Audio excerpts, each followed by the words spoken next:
What's up, guys, and welcome to the weekly Q&A. I will announce the winner of last week's giveaway at the end of this video, but I'm going to do questions first, so just make sure you stay tuned to the end to find out who won. Starting with patron questions, Andrew Signer wants to know what I'm most looking forward to in Star Wars in 2017, besides Episode 8, because that's obvious. Right now, I'm really excited about Rebels Season 3 because of that awesome trailer we just got. The Thrawn book, kind of building off of the whole Rebels thing. The Darth Maul comic is coming out soon. And this is going to be the first year I'm ever at Celebration, so I'm really psyched about that. I hope a lot of you guys are going to be able to go too. I'm definitely going to host a meetup, and I look forward to meeting some of you in person. Matt Borda wants to know when I think we're going to get our first look at Episode 8. And last year, the first teaser trailer for Rogue One came out in April, like right after the release of the Force Awakens Blu-ray. So I'm expecting it's going to be around that time as well, and considering Celebration is going to be in April this year, I have a feeling we're going to get our first teaser of some sort at Celebration.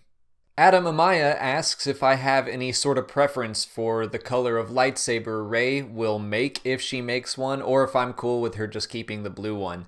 I'm actually cool with her keeping the blue one because I think it would be interesting if she kept fighting Kylo Ren over and over with this thing that he considers to belong to him. It's like an heirloom for him, but she just keeps fighting him with it. So if she were to build one, I still, now I'm just kind of used to seeing her with blue, so I think it suits her.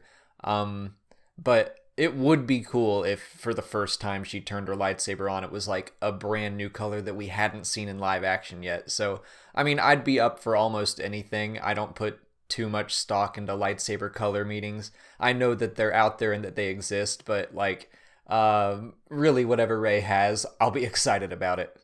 Building off of the whole lightsaber color thing, Casey Miller wants to know who could have had the power to bond with the Kyber crystal and the darksaber to make it black. Personally, and I don't know this because we know so little about the darksaber, but personally, I don't think there's a Kyber crystal in there. I think that there's something else going on because it's similar to a lightsaber, but it's very different in many ways. It sounds different, it looks different, it acts different. I think that there's something else inside of there.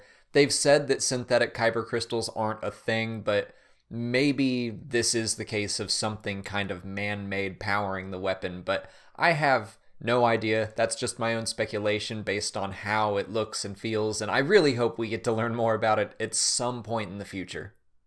Revan Card asks if there's any hope for a Star Wars Explained podcast in the future. Yeah, there's absolutely hope. It's something I've tossed around the idea for, not only just with myself, but with other Star Wars YouTubers. Right now, for me, it's just a question of time, balancing this channel with a full-time job and trying to keep a social life. So it is something that, yeah, I think absolutely will happen someday. I just have no idea when right now. That's it for patron questions. I had a ton of new patrons sign up over this past week, so thank you to all of you. If you're new and you asked a question and you didn't see it answered here, just go back to our weekly Q&A thread and I left you a written response. No matter who asks a question on Patreon, I answer every single one, at least in a written format. If you don't know what Patreon is, you can learn more about it by following the link in the description. Just $1 a month will get you some bonuses from the channel, and the combined donations really have gone a long way in supporting the channel, so thank you to all of my patrons, new and old. On to YouTube questions. Daniel S. asks what I thought of the Rogue One soundtrack.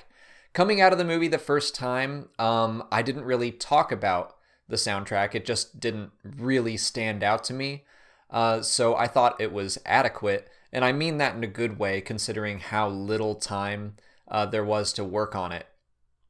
Having seen the film 3 times now, on my 3rd time I definitely caught myself humming along with some of the themes, so it's really starting to grow on me.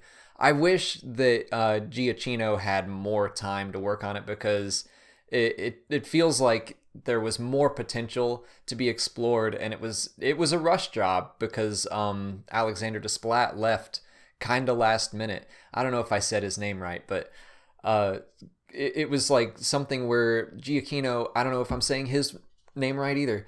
But he only had like 4 weeks to compose all the music, and I know he's a very talented composer, and I would have loved to see what he could have done with more time.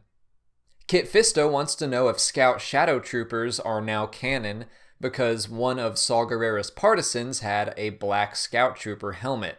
When I saw that, I did notice it. I got the impression that it was just painted black. It was like looted from a stormtrooper, and then they painted it to the partisan colors because the partisan X-Wings are painted black as well. So that's the impression I got, but it's only on there for a split second. It absolutely could have been looted from a Scout Shadow Trooper. There's really no way to know yet, but I mean, we know that Shadow Troopers are canon. I think it's only a matter of time before we see black armored Scout Troopers as well. Not Snow Troopers, because that would be counterintuitive, but Scout Troopers, why not? Alex Boyagian, I hope I said your last name right there, but you got a great first name. He asks if Admiral Raddus survived Rogue One. I don't know. I'm gonna guess that at best he's been captured, but Pablo Hidalgo made a tweet about his fate. Really, he just tweeted this picture that I'll throw up. So if I had to guess, I don't think it's looking very good for Admiral Raddus. But on the other hand, I feel like he was big enough that he deserved an on-screen death of some sort. So it could go either way. We just don't know at this point. Speaking of Admiral Raddus, Kravik would like to know why Raddus is blue-colored when the rest of the Mon Calamari we've seen are more orange-colored. Well, Raddus and his aides are from the polar regions of Mon Cala, where it's colder, and Admiral Akbar and the others, they're from the equator. So it's just really a polar versus tropical kind of environment, and that causes them to have different colored skin.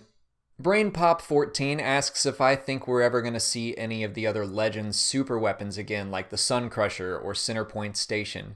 I've actually got a video about the Sun Crusher specifically coming out soon, but I really doubt it. I think that Legends was just oversaturated with super weapons, so I feel like the new canon understands that, and they don't want to see Death Star after Death Star, just like this increasingly more powerful super weapon every single movie.